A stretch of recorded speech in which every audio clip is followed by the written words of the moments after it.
a conclusion has to be postulated which reconciles the conflict. For example, a person named Devadatta is known to be alive, but he is not found in his house. Both these are pramanas and they are in conflict. So it has to be concluded that he is elsewhere. This reconciles the conflict. This is Ardhapatti. Another example is Devadatta does not eat during the day, but he continues to be fat. Here also there is conflict between two pramanas. This is resolved by the conclusion that he must be eating at night. Similarly, the Shruti, which is pramana, says that yaga is the cause of heaven.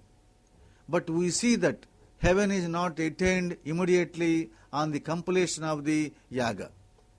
This is also a pramana. Thus, there is conflict between the two pramanas.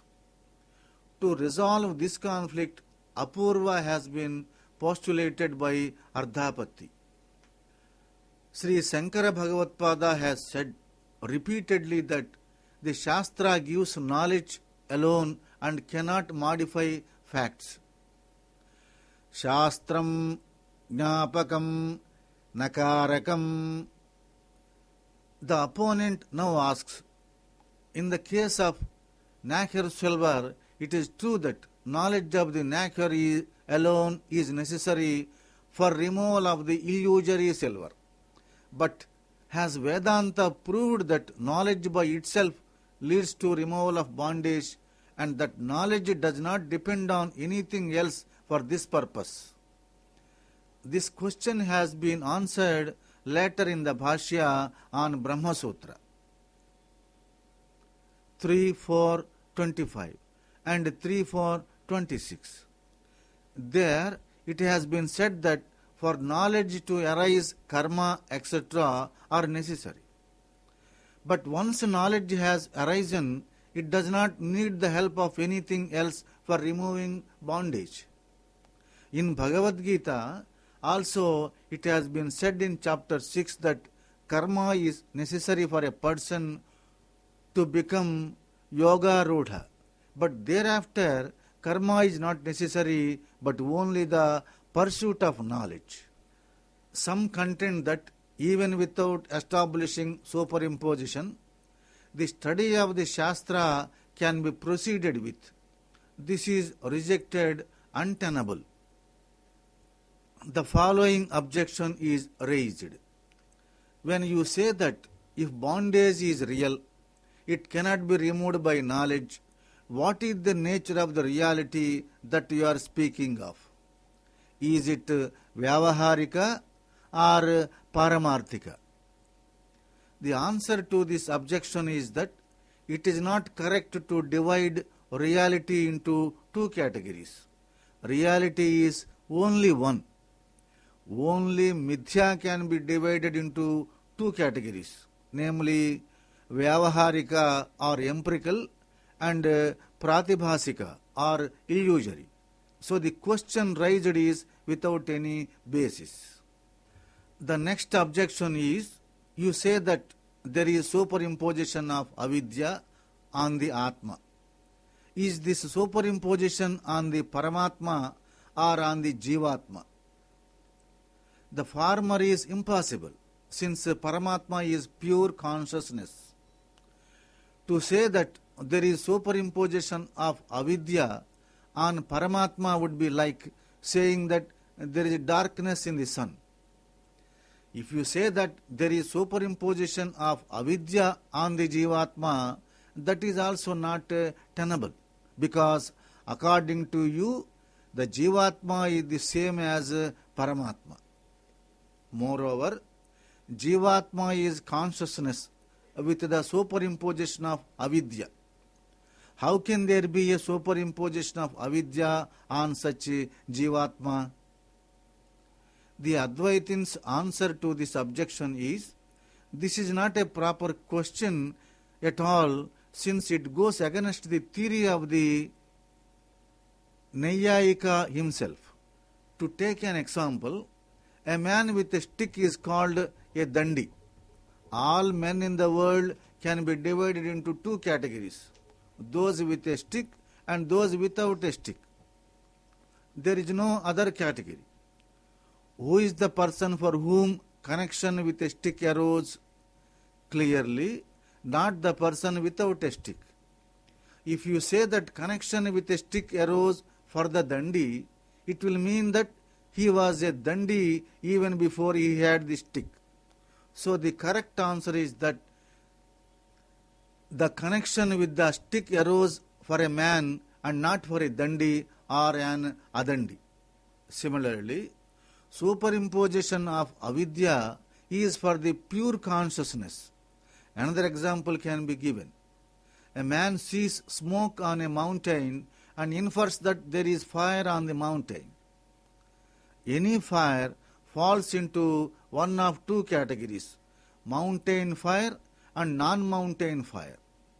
Does the person who infers the existence of fire on a mountain after seeing smoke there infer that it is mountain fire or non-mountain fire?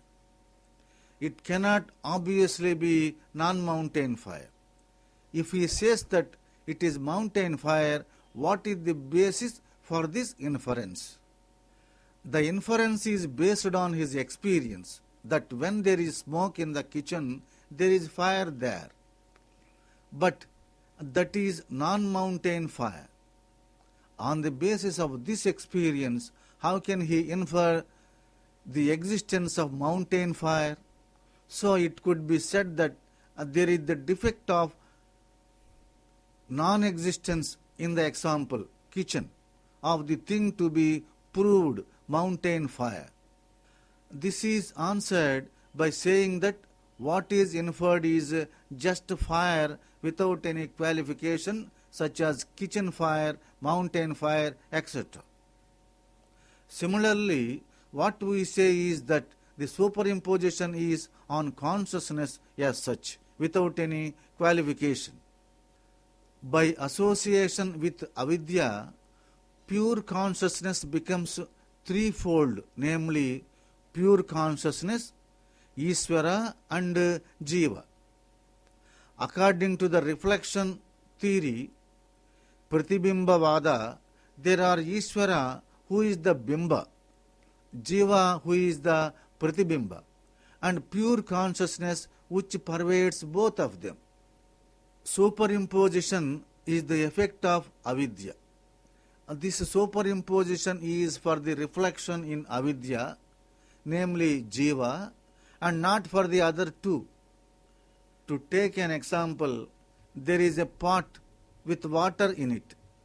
There is space within the pot. There is total space and there is the reflection of space, the sky with the sun or stars, etc. in the water. When the water in the pot moves, it is only the reflection of space that moves and not the other two. So also, it is only the reflection in avidya that is affected and not the bimba or pure consciousness.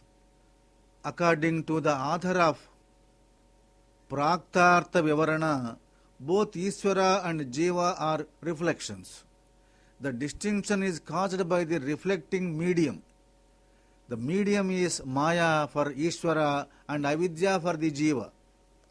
Maya has an infinite number of parts and each part is an Avidya.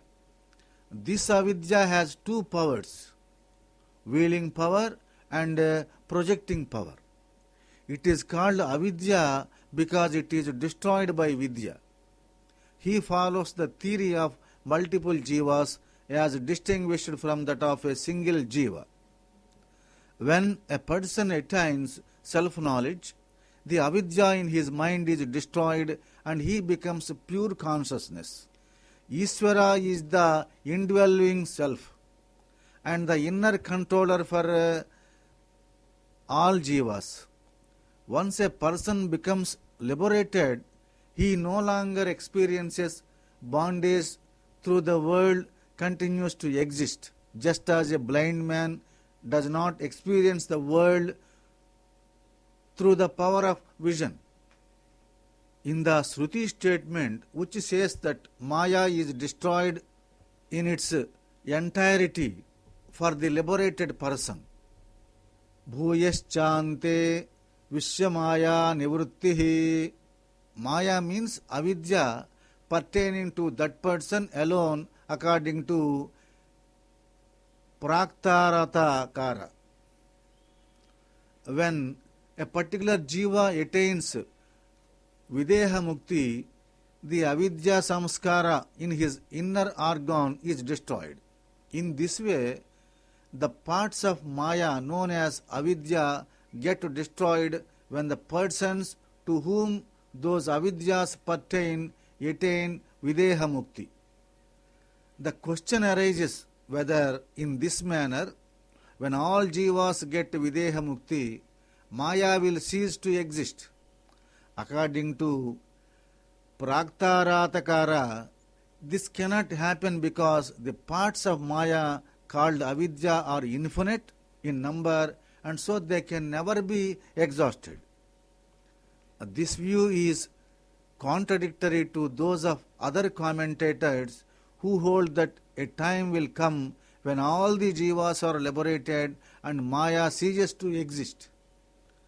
The next question is, if Maya is never destroyed, will not the theory of non-duality of Brahman be contradicted? The answer is no, because Maya is mithya and Brahman is the only reality. Even according to Praktarataka, Maya and avidya are not different because avidya is only a part of Maya, just as the part space is not different from the total space. The next objection is, Adhyasa can occur only if the substratum is not known. Superimposition of silver can take place only if the nacre is not known. The Atma is known to everyone as I. The difference between the self and the not self, namely body, mind and sense organs, is known to all because no one says, I am the body. Moreover, only another substance can be superimposed on a substance. The illusion is in the form of this is silver and not as I am silver.